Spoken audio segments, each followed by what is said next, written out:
Now, unless you've been living under a rock, I'm pretty sure you've seen the stories about Jorge Martin and his story with Aprilia. Now, nothing has been said officially by Aprilia and Martin yet, but the reports from the last week have said that he has an intention to invoke a clause that will allow him to leave Aprilia at the end of 2025. So, pretty much a year into his contract, he's free to leave and go somewhere else. That begs the question, where and who will replace Jorge Martin at Aprilia if he does leave? Well, we're going to look at that today and who's the most likely candidate to get his seat if he does leave. Now, this is all a case of if he leaves.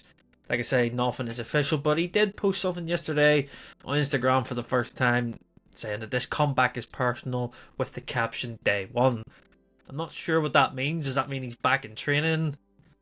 Is he coming back and is day one the start of something new?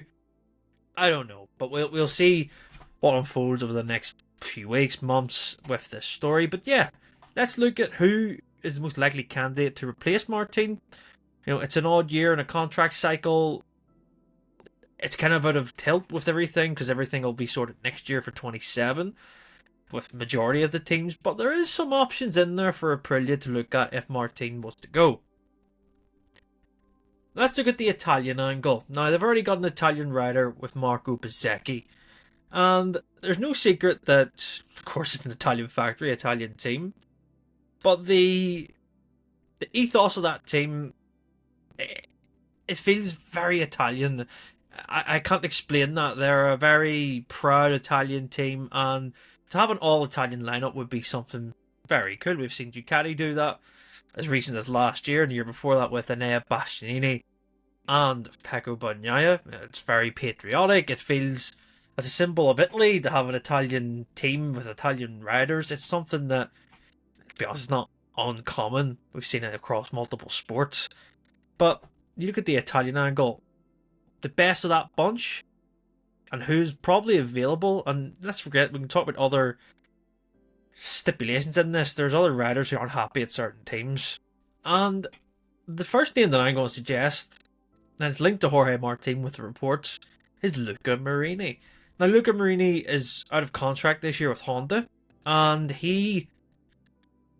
it's difficult to say what's going to happen with him. He has been a very solid rider in terms of getting progress with the Honda. He doesn't crash very often. He finishes inside the top 10. Sometimes he finishes in the points a lot. But the Aprilia Honda links with Martin suggest that Martin would want to go to Honda if he did leave Aprilia. And it would be most likely that seat that Marini would lose. And let's not forget there's Johan Zarco as well looking to get that seat, so it could be a direct shootout between Martin and Zarco. Joan Mir's already signed up for the next year. Yeah, Marini I think would be a good fit. He's been at Ducati obviously with VR46 and Honda. He's been at big factories and he understands what the expectation is of a factory rider in these projects to progress things. I think that's what Aprilia would need, someone to steady the ship, although it's more of a view for 27 when you look at Marini. It's because it's the last year of a rules cycle and there is no real point in developing a 1000cc when you have 850s coming along in 2027. But Marini has plenty of experience in MotoGP. He's a solid, safe set of hands.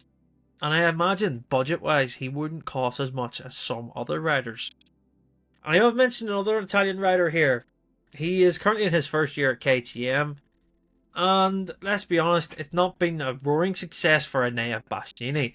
Now, we did know last year that he was in talks with Aprilia before joining KTM. And this could be Aprilia's chance, if the opportunity arises, to get Bastianini cheaper. And they could arguably get, you could probably say, a top 5-6 rider in MotoGP. Bastianini has won plenty of Grand Prix of the past few years. Of course, being in the factory Ducati setup. And of course, Gresini as well. He's endured a tough start to 2025. He has looked the least comfortable rider on the KTM compared to the others, especially compared to his teammate Maverick Vinales. I think this could be a good fit for Aprilia. If they want a top quality rider in there who I think could do great things on that bike. We know his strengths with his tyre saving and how he rides, but it could be the opportunity for them to grab someone at a cheaper price. And then you have the other Italian, Frankie Morbidelli. Of course, he's intrinsically linked with VR46. His contract ends the end of this year. Personally, I can't see Morbidelli leaving VR46 unless there's other movements. Who knows? We could see high profile rider end up at VR46, but I think Morbidelli, he's kind of suited to the GP24 and in that setup. So yeah, I can't see him moving on. But yeah, names to consider. Marini and Bastianini are definitely two to look at. Then look at the other angle here. You go down a class into Moto 2. Would Aprilia want to promote a rookie into 1 year of 1000cc and then prepare them for the rules change to 27? Possibly, but it's a risky one. Got Manu Gonzalez, I can think of, who could be someone who's leading the World Championship in Moto 2 very convincingly. And they could get him at a cut price. He'd be cheap. But then again, you're looking at a year old of Bezzecchi trying to gel with that bike, and then having an inexperience of Manu puts Aprilia at a slightly disadvantage in terms of experience. But like I say, the rule cycle ending in 2026 at the end of it, it's kind of a free hit year, really, isn't it, to get them just MotoGP experience. And of course, remember, you're switching back to Pirellis, so the Moto 2 factor, it can play something into this. Riders that do have Pirelli experience are, there's someone to look at there. Manu Gonzalez is a great option, I think. And yeah, his progression through Supersport 300s and World Supersport into Moto 2 and potentially winning a Moto 2 World title would be a great story for him to get to MotoGP. So keep an eye on that one. Other names I could think in that class, I mean, Aaron Canet, he could be one potentially. It's always been kind of a link to MotoGP with Canet. Could this be his opportunity? And again, like I say, in terms of contract price and value, you can get these riders at a cheaper premium essentially because they're not the MotoGP top talent. And then the one I think who's going to get the seat if Martin was to leave, I think it's a no-brainer, to be honest. You've got other Aprilia riders. You've got Raul Fernandez. You've got Lorenzo Savadori. And let's be honest, Savadori's a test rider. Aprilia could, for a year, just stick Savadori in there if they wanted. That's very safe. Raul Fernandez, personally, I don't think deserves being a factory team. I think he's not really shown that much in his MotoGP career. The obvious answer for me is this year's rookie, Ayogura. Now, you've seen how good he's been in the trackhouse setup. Imagine what he could do in a factory Aprilia setup. His start of the year has been fantastic. He's been the best Aprilia rider by far on the grid when you look at his results. And considering it's only his, 7th Grand Prix coming up, yeah, Agura has been really solid. And I think it will allow Aprilia that year of someone who knows what Aprilia can do, but also has the raw talent. And if he had a factory backing around him, like a factory setup, it could be really special for Agura. I think he could lead that factory into the new regulation cycle. Whether it'll happen, who knows? The story of Martin has gone very silent. Obviously, Aprilia haven't commented on it officially. They're saying they're not commenting on it.